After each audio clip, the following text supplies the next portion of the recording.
estudiante del primer semestre de Regencia de Farmacia, Universidad Nacional Abierta y a Distancia UNAD. En estos momentos me dispongo a hacer presentación de la tarea Introducción a la Regencia de Farmacia, al hablar de la evolución histórica de la farmacia desde las primeras civilizaciones hasta nuestros días.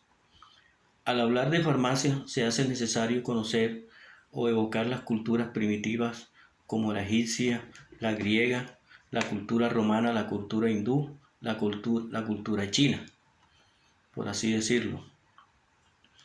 La cultura egipcia, que se estableció en el delta del río Nilo, es muy conocida por su farmacopea o su compendio de medicina, que en esos momentos es muy extensa este compendio que posee la farmacopea egipcia, muy extensa y muy nutrida en su contenido. Entre ellos se conoce el papiro de Ebers, donde aparece una relación de varios compuestos como el opio, el aceite de ricino, entre otros.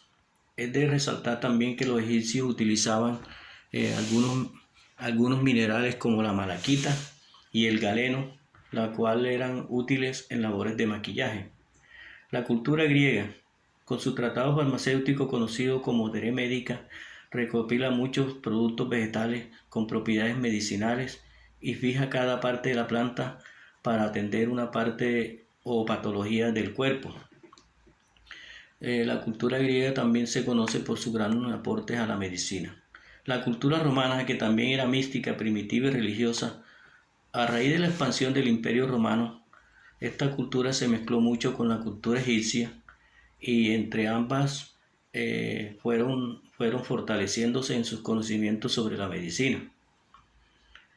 Es muy importante establecer en este periodo o en esta mezcla entre la cultura romana y la egipcia la parte que se sitúa de Israel, ya que la cultura de Israel también poseía unos conocimientos, pero esta rechazaba los pensamientos de las otras culturas y se mantuvo siempre fiel a sus principios y a la ley, como era de un solo Dios y su representante era Yahvé. También aparece en este contexto la cultura china. Entre sus muchos aportes se conoce el valor curativo de elementos extraídos de rocas, animales y vegetales. También nos aporta su valioso conocimiento la cultura hindú o india. Se conoce por su variedad de plantas. Entre sus escritos resalta el Ayurveda, tratado que estudió las características de las hierbas. Todas estas civilizaciones dejaron un gran legado en conocimiento para las futuras generaciones. Sobre la farmacología y la medicina. Claro está decir, llevaron consigo impresos los temas de magia y religión, los ritos, las pócimas, la hechicería, ya que la enfermedad estaba asociada con los demonios. A través de la historia se conoce que para el año 1240 se da la separación entre la profesión médica y la farmacéutica, en un documento firmado por Federico II de Alemania. Posteriormente, para el siglo XVII y XVIII, siglo de la Ilustración, el siglo de las luces, como es conocido, donde surge mucho el auge del conocimiento humano, se conoce entre muchos preparativos y muchas cosas, muchos aportes para la medicina, para la farmacia, se conoce el ácido bórico, entre muchos, el mentol y otros más. La farmacia empieza a modernizarse. Para la época contemporánea se dan surgimientos de grandes laboratorios en la parte de Europa y de esta forma en América también nos llega todo ese conocimiento de los grandes laboratorios. Ya entrando en el contexto farmacológico, se nos hace necesario conocer algunos conceptos básicos de la farmacia como son el principio activo, la presentación, el modo de uso, vía de administración. El principio activo, como su nombre lo indica, es la parte esencial que se encuentra en el medicamento, destinado a ejercer una acción terapéutica o una diana como se conoce en farmacología. La presentación es la manera como se nos muestra el producto ante nosotros, cómo nos viene representado en la forma física, si es líquida, si es árabe, si son por tabletas, comprimidos, si es en polvo, si es en suspensión o si es en forma de inyección. El modo de uso, es decir, la dosificación, la concentración, la cantidad, el volumen que se tiene el medicamento para ser administrado al cuerpo. Vía de administración, es la parte o el lugar por donde entra el medicamento al organismo, ya sea oral o por vía parental, como son las inyecciones. Esto en cuanto al plan, en cuanto a la parte farmacológica de los estudios de regencia y farmacia. Pero también para culminar todos los estudios se cuenta con un plan de estudios en la cual la universidad cuenta con este plan de estudio. Es la totalidad de los cursos, tanto básicos como electivos y otras actividades que hacen parte de la formación o de la carrera de técnico o tecnólogo en regencia de farmacia. Este plan de estudio debe estar dirigido a crear a una persona autónoma en su parte intelectual, capacitada, emprendedor y solidario, conocedor de la organización de personal, por así decirlo.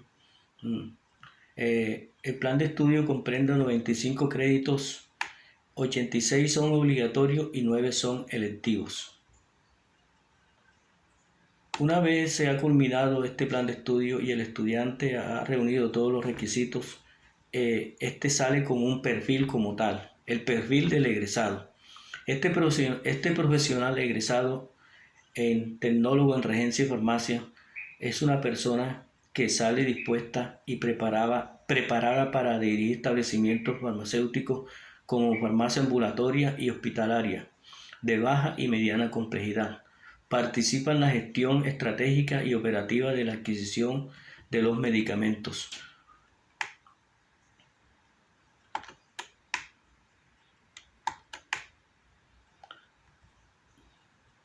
Prepara y dispensa fórmulas magistrales conservando siempre la buena práctica en su elaboración y dispensación. Debe ser un profesional que de manera personal íntegra en el desempeño de su labor. Un personal se requiere que sea íntegro, sea una persona que sale con todas las actitudes y dispuesta a servir a la sociedad. Por lo que debe ser un profesional que de manera personal y en el desempeño de su labor colabore también con la comunidad y sea creativo y ame también el medio ambiente. Diferentes contextos en los que se mueve también el regente de farmacia. Se podría situar en los contextos administrativos, está relacionado con las normas que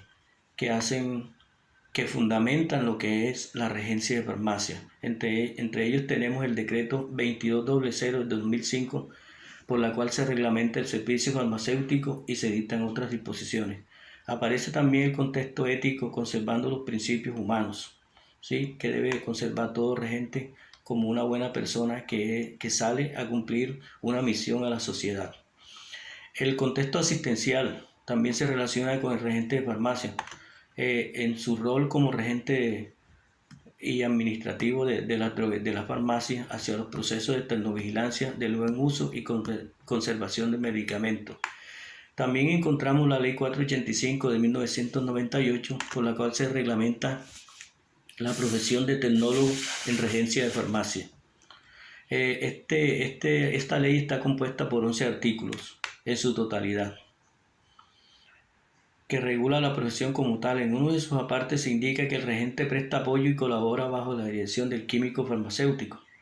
Sobre lo anterior, con relación a la labor que presta el regente de farmacia hacia el químico farmacéutico, es de plena interpretación, de sana interpretación, toda vez que han surgido planteamientos indicando que el regente de farmacia viene siendo como un auxiliar del químico farmacéutico y no debe verse desde esta perspectiva, toda vez que el regente de farmacia sale con una preparación profesional, también administrativa, también para dirigir, también para ser una persona que colabore con la parte humana, no solo de la farmacológica de la empresa como tal, de la droguería, de la farmacia, del laboratorio. El regente de farmacia también está capacitado mentalmente y éticamente y en conocimiento para ser un gerente de la farmacia, de la droguería. ¿sí? Entonces, pues, esta parte es muy discutida con varias personas porque se ha entendido que el tecnólogo en regencia de farmacia viene siendo como un auxiliar del químico farmacéutico y no debe mirarse desde esta perspectiva ni con este pensamiento. El tecnólogo en regencia de farmacia está capacitado también para dirigir un establecimiento farmacéutico como un gerente de empresa. Debe ser un director, organizar el talento humano, organizar el equipo de trabajo. Su función debe ser integral. Debe tener no solo una visión en el control de medicamentos, también una visión en regentar el componente humano, ¿sí? Que conforma esa entidad, esa droguería, esa farmacia, ese laboratorio.